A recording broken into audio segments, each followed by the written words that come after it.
সমস্ত আত্মা, সমস্ত প্রাণ আল্লাহ তাআলা বলেন মৃত্যুর স্বাদ গ্রহণ করুন, মৃত্যুর স্বাদ গ্রহণ। কুল ইন্নাল মাউতাল্লাযী তাফিরুনা মিনহু ফাইন্নাহু মুলাকীকুম। আল্লাহ তাআলা বলেন, হে নবী আপনি বলে দেন, ও দুনিয়াবাসী, মৃত্যু থেকে তোমরা যেখানেই পলায়ন করো না কেন, মৃত্যু তোমাদের সাথে সেখানে গিয়েই নিজেই মোলাকাত করুন, সাক্ষাৎ করুন। তুমি ডাকতে হবে না, মৃত্যু নিজেই আসে, মৃত্যু নিজেই আসে। আইনামা তাকুনু ইউদরিকুমুল মাউতু ওয়ালাউ কুনতুম ফি বুরুজিন মুশাইয়াদা।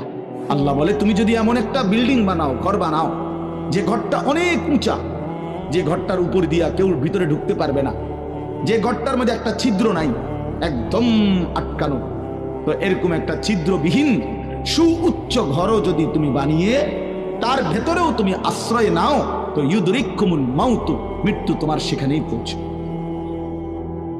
তোমার সেখানেই পৌঁছবে। প্রিয় ভাই আমার, বন্ধু আমার, নওজোয়ান সাথীরা আমার, মৃত্যু এক অনিবার্য বাস্তবতা, চিরন্তন বাস্তবতা। এটা গ্রহণ করতেই হবে। হাসলেও মরতে হবে, কাঁদলেও মরতে হবে, সুখেও মরতে হবে, দুঃখেও মরতে হবে। রাজপ্রাসাদ আর অট্টালিকার মানুষটাও মরে যাবে। জীর্ণ কুটিরে যে লোক থাকে, হ্যাঁ, সেই লোকটাকেও মরতে হবে। জীবনে কোনোদিন দুঃখ দেখে নাই যে সেও মরে যাবে, জীবনে কোনোদিন সুখ দেখে নাই যে সেও মরে যাবে, সব মরে যাবে। এটাই সত্য, এটাই বাস্তবতা। অতএব মৃত্যু এক অনিবার্য বাস্তবতা, এটা গ্রহণ করতেই হবে। এটা যদি আমরা মনে রাখি, আমাদের জীবন অনেক সুন্দর হতো, অনেক সুন্দর হতো। রাসূলুল্লাহ সাল্লাল্লাহু আলাইহি ওয়াসাল্লাম বলছেন, আকসিরু যিকরা হাদিমিল লাযযাত ইয়ানি আল মাউত। আল্লাহর নবী বলেন, আমার উম্মত তোমরা বেশি বেশি ওই জিনিসটা স্মরণ করো যে জিনিস তোমাদের সমস্ত স্বাদ, আনন্দ, আহ্লাদ চিরতরে মিটাই দেবে, তোমারে চিরস্তব্ধ করে দেবে। জলজ্জান্ত মানুষটা আমাদের সামনে হাঁটতো, চলতো, উঠতো, বসতো, ঘুরতো, ফিরতো, হ্যাঁ, সেই মানুষটা মনে করেন আমার চোখের সামনে নাই, তার লাশ আমার সামনে। আহা, সেই লোকটা স্তব্ধ। পৃথিবীর কত মানুষ কত আওয়াজ করতেছে, কত শোরগোল করতেছে, কিন্তু এই লোকটা হাতও নাড়ে না, পাও নাড়ে না, চোখও মেলে না, আর কিছুই করে। এ কি আশ্চর্য বিষয়! চোখের সামনের এই মানুষটা নাই, কি হলো তার? কে তারে থামাই দিল? কে তারে স্তব্ধ করে? এ তো আমার মতো ঘুরতো, ফিরতো, হাঁটতো। আহ, আমার আব্বারে আমি কত দেখছি, একদিন আমার আব্বা চলে গেল। আমার দাদারে আমি কত দেখছি, আমার দাদা একদিন চলে গেল। আমার জ্যাঠারে আমি দেখে আসছি, দোয়া করে আসছি, ফু দিয়ে আসছি। এক সপ্তাহ পরে জ্যাঠা ইন্তেকাল করলেন। আবার এক সপ্তাহ পরে আমি গিয়া জ্যাঠার জানাজা পড়াইছি। এই তো বাস্তবতা। যুবক ভাই, তুমিও মনে রাখো, বয়স্ক বাবা আপনিও মনে রাখেন। হাসান বসরি রহমতুল্লাহ আলাইহি একজন বড় বুজুর্গ ছিলেন। উনি বলতেন, তিনি যখন কোনো যুবককে দেখতেন আর বয়স্ক দেখতেন, তো তিনি যুবকদেরকে বলতেন, ইয়া মা'শারাশ শাবাব ইন্না যারআ কাদ তুদরিকুহুল আহাতু ক্বাবলা আন ইয়াবলুগা। তিনি উপদেশ দিতেন, হে যুবকগণ শোনো, সব ফুল, সব ফল, সব গাছ চারা পরিপক্ক পাকা পর্যন্ত পৌঁছায় না, তার আগেই অগণিত ফুল, অগণিত ফল, অগণিত চারা গাছ ঝরে যায়। এটা উনি মনে করাইতেন মৃত্যুর কথা। উনি এটা বুঝাইতেন, যুবক তুমি দেখো, একটা আম গাছের মধ্যে যতগুলো মুকুল ধরছে ফুল, সবগুলো আম হয় না। যতগুলো আম ধরছিল ছোট ছোট, সবগুলো বড় পাকা পর্যন্ত যায় না, তার আগেই ঝরে যায়। ঝরেই যায় বেশি, থাইকা যায় অল্প।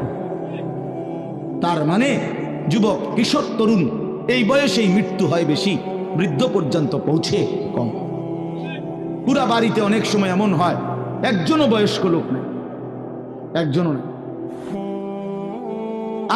আমার ঘর, আমার বাপ চাচাদের যে ঘর, সেখানে আপনার এখন আমার চাচাতো ভাই, জ্যাঠাতো ভাই, আমার ভাই বেরাদর সব মিলাইয়া আমাদের ছেলে পেলে ভাই ভাতিজা মিলে না হয়তো 60-70 জন আছি আমরা, কিন্তু আমাদের একজনও বয়স্ক লোক নাই।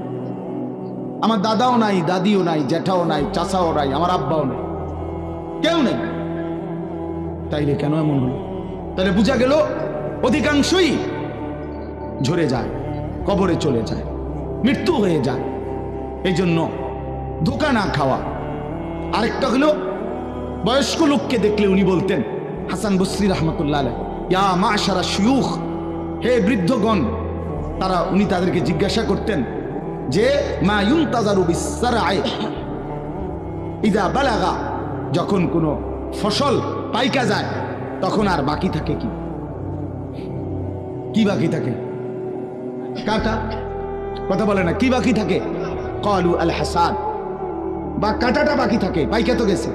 তার মানে আপনারা পাইকা তো গেছেন, বয়স তো হয়েই গেছে, আর শুধু মৃত্যুটা বাকি, আর শুধু মৃত্যুটা বাকি। তাইলে যুবককে বলতেন তুমি ভেবো না তুমি বৃদ্ধ হবা, কারণ অসংখ্য ফুল তো আগেই ঝরে যায়, অসংখ্য ফল তো আগেই ঝরে যায়, অসংখ্য গাছ তো আগেই ঝরে যায়। আবার বৃদ্ধকে বলতেন যে আপনার তো আর কিছুই বাকি নাই, আপনি তো পাইকেই গেছেন, এখন শুধু কাটা, কবর, মৃত্যু ছাড়া আর বাকিটা কি? তাহলে মৃত্যু ভুলে না যাওয়া, মউত ভুলে না যাওয়া। রাসূলুল্লাহ সাল্লাল্লাহু আলাইহি ওয়াসাল্লাম বলেন কাফা বিল মাউতে ওয়াইজান, নবীজি বলেন কোন মানুষ যদি মৃত্যুর কথা স্মরণ করে তার ওয়াজের জন্য, নসিহতের জন্য এটাই যথেষ্ট, এটাই যথেষ্ট। আমরা কিতাবে পড়ছি হযরত ওমর রাদিয়াল্লাহু তাআলা আনহু, এত বড় সাহাবী, উনি বলতেন কুল্লা ইয়াউমিন ইউকালু মাতা ফুলান মাতা ফুলান ওয়ালা বুদ্দা মিন ইয়াউমিন ইউকালু মাতা ওমর। তিনি বলতেন হায় শোনো, প্রতিদিন ঘোষণা হয় আজ অমুকের মৃত্যু হলো, অমুকের মৃত্যু হলো, অমুকের মৃত্যু হলো, অচিরেই একদিন ঘোষণা হবে আজ ওমরের মৃত্যু হলো, আজ ওমরের মৃত্যু হলো। উনি বলেন এই ঘোষণা শুনবে খুব দ্রুত একদিন। এই জন্য বাপ, এই আমাদের ব্যক্তিগতভাবে প্রতিনিয়ত মৃত্যু হচ্ছে, ঠিক এভাবে আমরা তো মরছি, একদিন এই গোটা আলমের মৃত্যু হবে, এই গোটা সৃষ্টিটাই আল্লাহ তাআলা গোটায় ফেলবে। আচ্ছা, কি আশ্চর্য কথা, এটা কি অবাক করা। এক মিনিট যদি কেউ বিবেক দিয়া ভাবে, যারে বলে কি হুজুর, বলেন কি, এত বড় আসমান ভেঙে যাবে, এই সূর্য খসে পড়বে, চাঁদ খসে পড়বে। আল্লাহ তাআলা বলছে ইযা সামাউন ফাতারাত, আসমান ভেঙে যাবে, ওয়া ইদাল কাওয়াকিবুন তাসারাত, তারকারাজি খসে খসে পড়বে, ইযা শামসু কুব্বিরাত ওয়া ইদাল কাওয়াকিবুন তাসারাত। আল্লাহ তাআলা বলেন সূর্যটা গুটায় ফেলা হবে, পাহাড়গুলো বালির মতো, তুলার মতো উঠতে থাকবে। ইদা রাজ্জাতিল আরদু রাজ্জা, এই জমিনের মাটিগুলো রেজা রেজা, পাউডার পাউডার হয়ে যাবে। ইদাল বিহারু ফুজ্জিরাত, সমুদ্র, খাল, বিল, নদীর পানিগুলো সব টকবগে উতরাইয়া গরম হইয়া বাষ্পের মতো উড়ে যাবে। না কোথাও পানি থাকবে, না কোথাও গাছ থাকবে, না আসমান থাকবে, না জমিন থাকবে, কিছু না। আচ্ছা, এটা কেমন কথা, এটা কেমন আশ্চর্য বিষয়। এই গোটা আলমের মৃত্যু হবে। আল্লাহ তাআলা কোরআনুল কারীমে বিশ্বাস করেন, অসংখ্যবার এই কথা এটা বলছে, এটা হবেই হবে। ইদা ওয়াকাতিল ওয়াকিআ, আল্লাহ বলেন এই ঘটনাটা ঘটবে। লাইসা লিওয়াকাতিহা কাযিবা, এই ঘটনা মিথ্যা মনে করার মতো কেহ নাই। যেদিন ঘটে যাবে তখন আর কারো কোনো মিথ্যাবাদী আর থাকবে না, অর্থাৎ কেউ আর অস্বীকার করার সুযোগ হবে না চোখের সামনে। ওয়াতাদাউ কুল্লু যাতি হামলিন হামলাহা, এবং আল্লাহ তাআলা বলেন যে মায়ের পেটের বাচ্চা 10 মাস পূর্ণ হয়ে গেছে, আগামী 2 ঘন্টা 5 ঘন্টা পরে বাচ্চাটা এমনিতেই প্রসব হইতো। আল্লাহ তাআলা বলেন ইসরাফিলের ফু দিলে জমিন যখন কাঁপতে শুরু করবে, তো এই গর্ভধারিণী মা, গর্ভবতী নারী পাগলের মতো এভাবে ছুটবে, দৌড়বে, নিজের গর্ভের বাচ্চা নিজে নিজেই পড়বে। ওয়াতারান নাসা সুকারা, আল্লাহ বলেন মাতালের মতো সমস্ত মানুষগুলো ছুটতে থাকবে। ফাইদা বারিকাল বাসার ওয়া খাসাফাল কামার ওয়া জুমিআ আশ-শামসু ওয়াল কামার, আল্লাহ তাআলা বলে চন্দ্র সূর্য আলোহীন হয়ে যাবে, সূর্য চন্দ্র এক হয়ে যাবে। ওয়া জুমিআ আশ-শামসু ওয়াল কামার ইয়াকুলুল ইনসানু ইয়াওমাইদিন আইনাল মাফার, লোকেরা দৌড়বে আর ছুটবে, মানুষ একে অপরকে জিজ্ঞেস করবে ভাইয়া পালাবো কোথায়, দাঁড়াবো কোথায়, কোথাও তো স্থির কোনো জায়গা নাই, কোথায় দাঁড়াবো। আল্লাহ তাআলা বলেন কাল্লা লা ওয়াজার, না বান্দা, সেদিন আর কোথাও জায়গা মিলবে না। ইলা রাব্বিকা ইয়াওমাইদিনিল মুস্তাকার, আজকে শুধুই কেবল তোমার আল্লাহর কাছেই আশ্রয় ঠিকানা। এভাবে বহু আয়াত কোরআনুল কারীমের মধ্যে আল্লাহ তাআলা বর্ণনা করছেন। আমার ভাই, তো এই ইসরাফিলের ফু দিলে গোটা আলমের মৃত্যু হবে, ভূমিকম্প শুরু হবে। তো এই ভূমিকম্প কেন হবে? এই কাঁপতে কাঁপতে সমস্ত কিছু ভাঙ্গা একসাথে, এই সব কিছু আল্লাহর সৃষ্টি, সমস্ত কিছুই জমিনের তলদেশে চলে যাবে। জমিন তখন খালি ফাঁকা, জমিনে তখন কিচ্ছু নাই, কিচ্ছু, একটা সুতা মাটির উপরে থাকবে। এই প্রথমবার ইসরাফিল ফু দিলে সমস্ত কায়নাত, ইনসান, জিন, আল্লাহর সমস্ত সৃষ্টি মাখলুকাত সব জমিনের তলদেশে চলে যায়। মানুষ ও জিন ও অর্থ সম্পদ, স্বর্ণ রৌপ্য মণি মুক্তা হীরা জহরত সব সব সব একটা কাগজের অস্তিত্ব, সব কিছু, গোটা জমিন ফাঁকা। এভাবে কতদিন আল্লাহ জানে, কতদিন আল্লাহ জানে। হ্যাঁ মা ভাই, এরপরে একটা নির্দিষ্ট সময় পরে আবার আল্লাহ তাআলা ইসরাফিলকে জীবিত করবেন, করে আবার আল্লাহ তাআলা দ্বিতীয়বারের মতো ফু দিতে বলবেন। এই দুই ফুঁয়ের মাঝখানে কতদিন? নবী সাল্লাল্লাহু আলাইহি সাল্লামের এক হাদিসের মধ্যে বলছে 40, সাহাবীরা ব্যাখ্যা করছেন মুহাদ্দিসিন, সেই 40টা হতে পারে 40,000 বছর। 40,000। এই জন্য বাপ একটা কথা হলো, সর্বশেষ যেই লোকটা কবরে যাবে, শেষ যেই ব্যক্তি মরবে পৃথিবীতে, হতে পারে তাকেও শুধু কবরেই থাকতে হবে 40,000 বছর। 40,000 বছর, এরপরে তো আখিরাত। এই 40,000 বছর যদি কবরে আযাব হয়, 40,000 বছর যদি কবরে আযাব হয় ভাই, তখন কি হবে? এবার ভেবে দেখেন, এখন যারা কবরে যাচ্ছে, হ্যাঁ, নূহ আলাইহিস সালামের জামানায় যারা মারা গেছে, ইব্রাহিম আলাইহিস সালামের জামানায় যারা মারা গেছে, নবীজি সাল্লাল্লাহু আলাইহি সাল্লাম তো 1,500 বছর আগে ইন্তেকাল করছেন, 1450 বছর আগে। তো ওই সময়ে যারা মারা গেছে তারা কবরে পড়ে আছে আজকে 1,500 বছর, 1,500 বছর, 1500 বছর। তাহলে নূহ আলাইহিস সালামের জাতি কত বছর থেকে পড়ে আছে? কোথায় নূহ নবী, কোথায় আমাদের নবী? কত ব্যবধান! এই জন্য বাপ, শুধুমাত্র কবরের বিষয়টাই তো সাংঘাতিক, আখিরাত তো শেষ ব্যক্তিটাও যদি কবরে থাকতে হয় 40,000 বছর, তো এখনকার মানুষগুলো আছে কত কাউ। এই যার কবরে আযাব হচ্ছে, আহা বাপ, সে কি পরিমাণ কষ্ট হচ্ছে ভাইবা। কবরবাসীদের রুহের মাগফিরাত, আরে ভাইয়া একবার চোখ বন্ধ করে 1 সেকেন্ড ভাবেন, আজ আমরা যাদের রুহের মাগফিরাত কামনা করলাম, এই 20 বছরের ব্যবধানে, 30 বছরের ব্যবধানে, 10 বছরের ব্যবধানে, 50 বছরের ব্যবধানে আবার এর পরের লোকেরা আমাদের রুহের মাগফিরাত কামনা। গাফেল সন্তান কোনো কিছুতেই যাকে কোনো আসর করে না। আহা, আপনারা জানেন না, আপনাদের এক এক ছেলের অবস্থা হলো কলিজাটা পাথর হয়ে গেছে, কোন কিছুই তার কলিজা নাড়ায় না। এত শক্ত জানোয়ার যে খোদার 365 দিনে কোনো দিন ফজরের নামাজ পড়ে না, একদিনও না। মানুষের বাচ্চা এত বড় জানোয়ার হয় কেন? আরে তুই কোন মানুষের বাচ্চা? তুই কোন মার দুধ খাইলি? না ফরমান, কেমনে মানুষ হইল? এটা কি ধরনের মানুষ? একদিনও নামাজ পড়ে? ছি ছি ছি ছি ছি, মুসলমানের বাচ্চা এত বড় জানোয়ার হয় কেন? কোনদিন নামাজ পড়ে না, 6 মাসে 9 মাসে কোনদিন বলতে পারবে না নাফরমান কোনদিন 5 ওয়াক্ত নামাজ পড়ছে কিনা। হায় হায়, এত বড় অসভ্য। মায়ের সন্তান হয় কেন? বাবার সন্তান হয় কেন? চিন্তা কর, কোনো কিছুই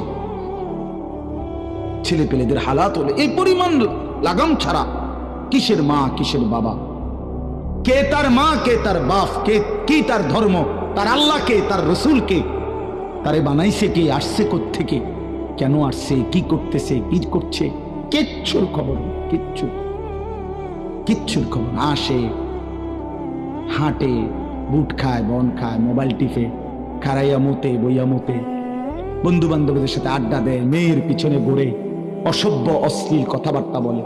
এটা কি একটা জিন্দেগি হলো? ভেবে দেখেন, উফ, কোন সুস্থ স্বাভাবিক মানুষ এমন হয়? বলো ভাইয়া, বলো। রাগ করো না বাপ, কে তোমার করে মনে করাই দিল? কেউ মনে করে? হা, বাবা মারও ফিকির শেষ, শুধু টাকা রোজগারের ফিকির। দেশে থাইকা পারো, নাহলে বিদেশ গিয়া পারো, কোনো না কোনো ভাবে পয়সা রোজগার করো। টাকা রোজগার করলে মা বাপ খুশি, টাকা রোজগার না করলে মা অখুশি। খালাস। এরপরে ইমান আছে কিনা, ইসলাম আছে কিনা, নামাজ আছে কিনা, কোরআন আছে কিনা, আল্লাহ চিনে কিনা, হালাল হারাম কিনা, জায়েজ না জায়েজ না, এত কিছু আমার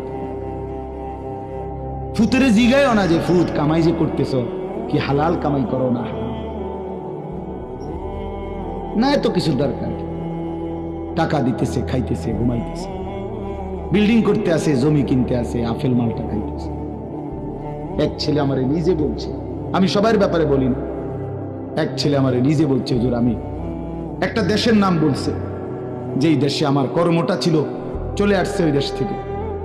আমার বলছে, হুজুর আমার কর্মটা হলো এই, মদের বার, মদের হোটেলে নারী পুরুষ উলঙ্গ জিনাবে বিচার করে আমার দায়িত্ব শুধু পাশে দাঁড়িয়ে মদের বোতল নিয়ে দাঁড়ায় থাকা, যতবার তারা চায় অতবার তাদেরকে মদ গ্লাসে ঢেলে দেওয়া, তাদের হাতে তুলে দেওয়া। এর বিনিময়ে আমার মাসে বেতন 2 লাখ টাকা।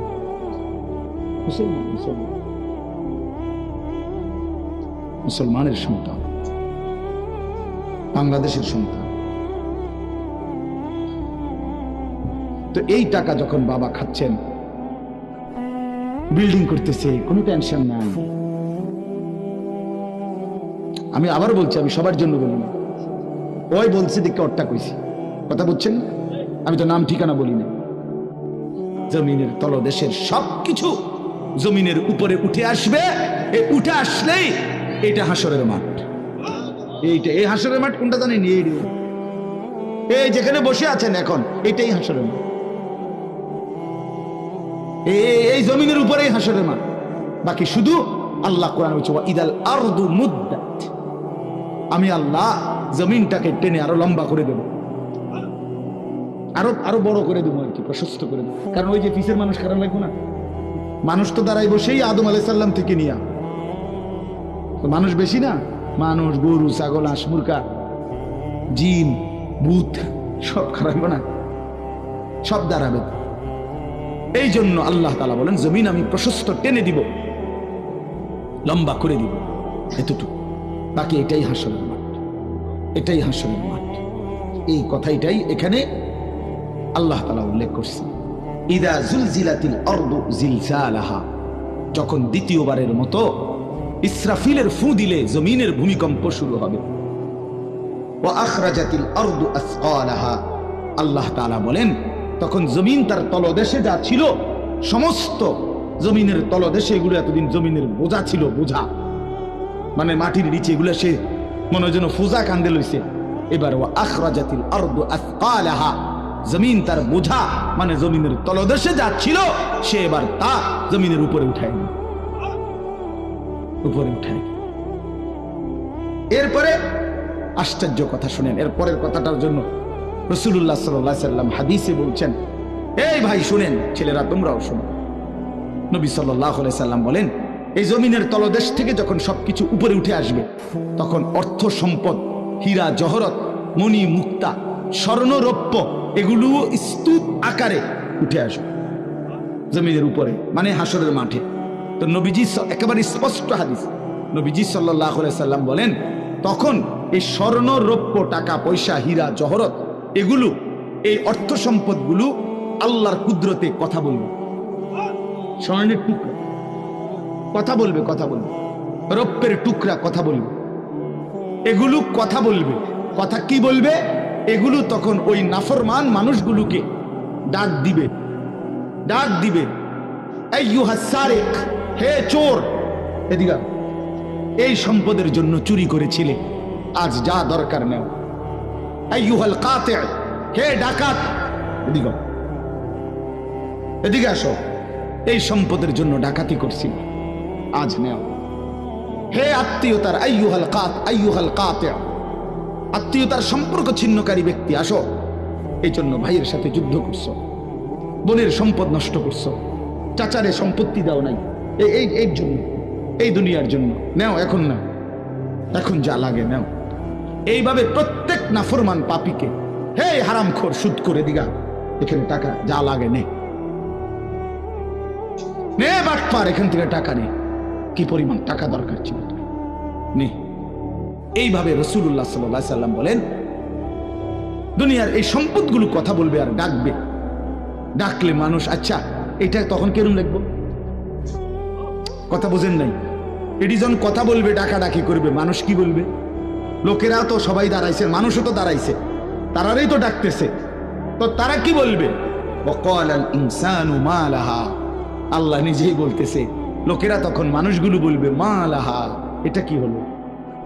আরে এটা কি কারবার? এগুলো কথা বলে কেমনে? এগুলো কি কয়? এরা আমারে চিনলো কেমনে? আমি যে সিটার, আমি বাটফারে চিন্না লাগলো। ইন্নারিল্লাহ, একটা পুরা ধরা অনবিচার আচার কিছুই শুরু হয়েছে না, এখনই বেজ্জতি, বাকিটা তো অবস্থা খারাপ। মানে অর্থাৎ মানুষগুলো অবাক হয়ে বলবে মা লাহা, কি হলো জমিনে, কি হলো এগুলোর? এরা এমন করছে কেন? এরা কথা বলছে কেন? আহ, আল্লাহ বলেন ইয়াউমাইদিন তুহাদ্দিসু আখবারাহা, আল্লাহ তাআলা বলেন বান্দা কি দেখছো হবে? এই মাত্র দেখলা স্বর্ণরূপ্য টাকা পয়সা কথা বলে, এখনে না দেখবা আসল খেলাটা। ইয়াউমাইদিন তুহাদ্দিসু আখবারাহা, আল্লাহ বলেন এখন দেখবা সরাসরি এই হাসরের মাঠে তোমার সামনে, তোমার পায়ের নিচের জমিন, তোমার পুরা জিন্দেগীর কথা, তোমার যত তথ্য, ভালো কিংবা মন্দ, নেক কিংবা গুনাহ, তোমার সমস্ত কিছু, রাতের কিংবা দিনের, একাকী কিংবা প্রকাশ্যের, গোপন কিংবা আড়ালের, আল্লাহর কসম জমিন সবটা এখন তোমার সামনে বলে দিবে। ইয়াউমাইদিন তুহাদ্দিসু আখবারাহা, রব্বুল আলামিন বলেন জমিন সবটা কথা বলে দিবে, ভালোটাও মন্দটাও, আলোটাও অন্ধকারটাও, একাকীও অন্ধকারেও, প্রকাশ্যেও সবার মাঝেও, সব বলে দিবে।